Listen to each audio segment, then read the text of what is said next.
porque faltam apenas 6 meses para as eleições de 2026 e nós temos movimentações importantes, né? De um lado, Lula, que mantém a base com Geraldo Alckmin, como foi anunciado ele na chapa de vice, do outro, a direita se organiza com o nome de Flávio Bolsonaro e no centro, a grande notícia da semana, o PSD, que expôs uma disputa interna entre Ronaldo Caiado e Eduardo Leite. Para a gente analisar esse cenário, a gente conversa agora com o analista político e diretor do Grupo Impresso, Fábio Zambelli, sempre nos ajudando aqui a entender o cenário da política. Oi, Zambelli, boa tarde, seja bem-vindo aqui ao TJ.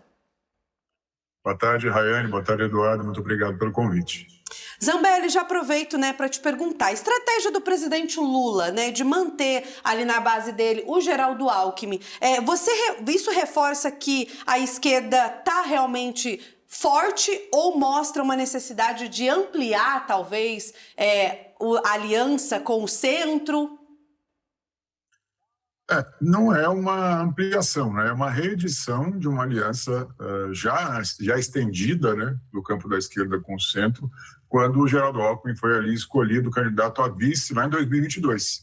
O que o presidente Lula está dizendo com a renovação dessa parceria com o Alckmin é que ele continua precisando de um apoio significativo nesse centro mais moderado, né, esse grupo político que não tem votos para escolher um candidato competitivo, para eleger um presidente da República, mas tem sido decisivo nas eleições, sobretudo no segundo turno, quando a disputa é muito apertada. Então, a renovação dessa parceria com o Geraldo Alckmin, primeiro, acho que mostra um grau de fidelidade que o ex-governador de São Paulo ofereceu ao presidente Lula na condição de vice. Ele foi, nesses 3 anos e 3 meses, um vice de expectativa, um vice que cumpriu com fidelidade ali o protocolo do cargo, em nenhum momento entrou em qualquer atrito com o presidente ou deu qualquer posicionamento público que fosse contrário à visão do presidente. Ele foi muito rigoroso nesse aspecto e agora ele é reconhecido pela sua lealdade, continuando na chapa, sendo candidato a vice, no momento em que o presidente Lula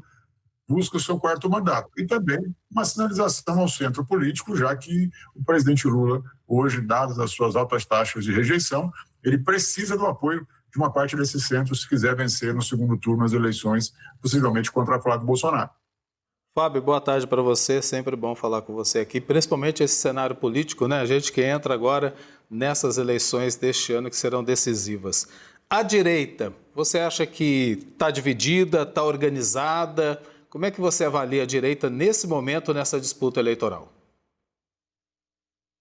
Nós temos um campo político com vários candidatos, mas com uma agenda mais ou menos convergente, que é enfrentar o PT, enfrentar o presidente Lula, né? Eu diria que a direita hoje no Brasil ela não é uma massa uniforme, né? Ela é uma massa bastante irregular do ponto de vista da sua formação.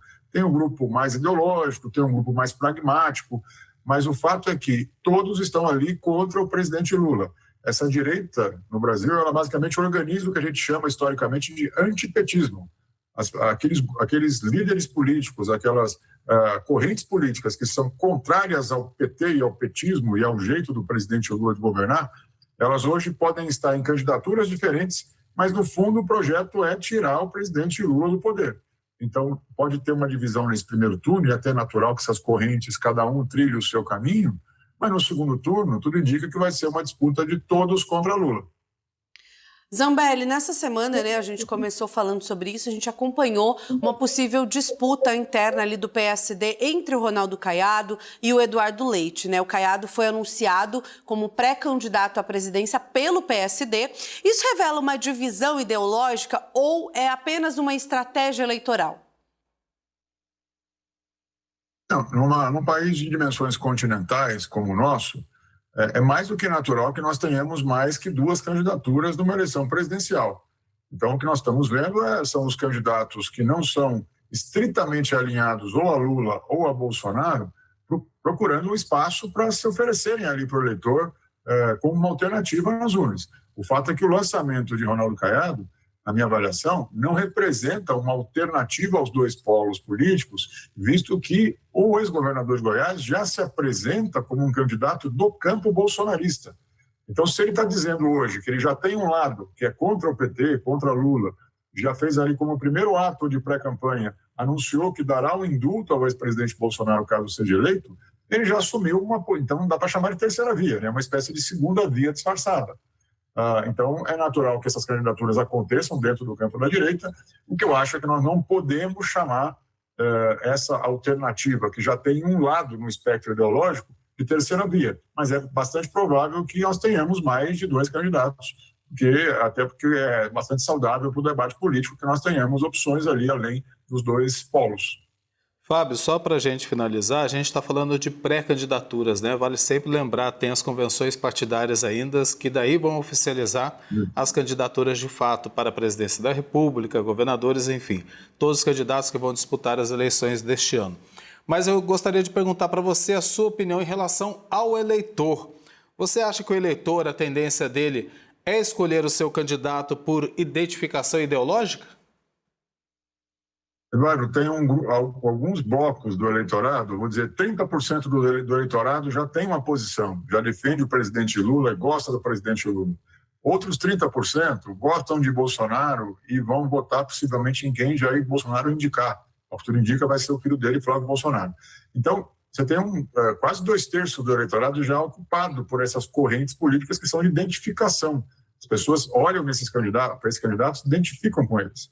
Mas o terço decisivo, digamos, outros 30 e poucos por cento dos eleitores que vão decidir as eleições, eles vão decidir muito mais pela aversão que eles têm a um projeto político do que pela simpatia. Então, é aquele eleitor que não é aderente às pautas do presidente Lula e também não concorda muito com as pautas de Bolsonaro, mas que vai votar, possivelmente no segundo turno, em quem menos inspira medo nele. Então, é muito mais uma votação, uma competição de rejeições em que o eleitor escolhe quem ele gosta menos, né? Ele faz uma opção assim para quem, na visão dele, provoca menos medo nele, digamos assim. É uma escolha muito mais pela aversão àquele personagem do que pela paixão a ele. É quase que uma opção em que você escolhe, entre aspas, o candidato que é menos pior para os meus valores. Tem sido assim no Brasil, e não só no Brasil, por conta da polarização exagerada, e eu acredito que esse ano vai repetir esse fenômeno, ou seja, na reta final, os eleitores vão acabar optando, olhando para o outro lado e entendendo, eu não quero que esse candidato seja eleito, então, já que eu não quero que esse candidato seja eleito, eu vou optar pelo outro capaz de enfrentá-lo. Tem sido por exclusão, infelizmente, o processo político no Brasil. A gente está há 6 meses, né, das eleições e eu tenho certeza que a gente vai se encontrar muitas outras vezes aqui no TJ Aparecida, viu, Zambelli? Muito obrigado por hoje, aliás. Muito obrigado pelo convite, um abraço e bom jornal. Até porque faz parte da nossa educação política, né, que o Fábio tanto contribui com a gente. Com certeza a gente vai se encontrar ao longo desse ano. Um abraço para você, viu? Tchau, tchau. Até mais. Obrigado, tchau, tchau. Gente, um abraço.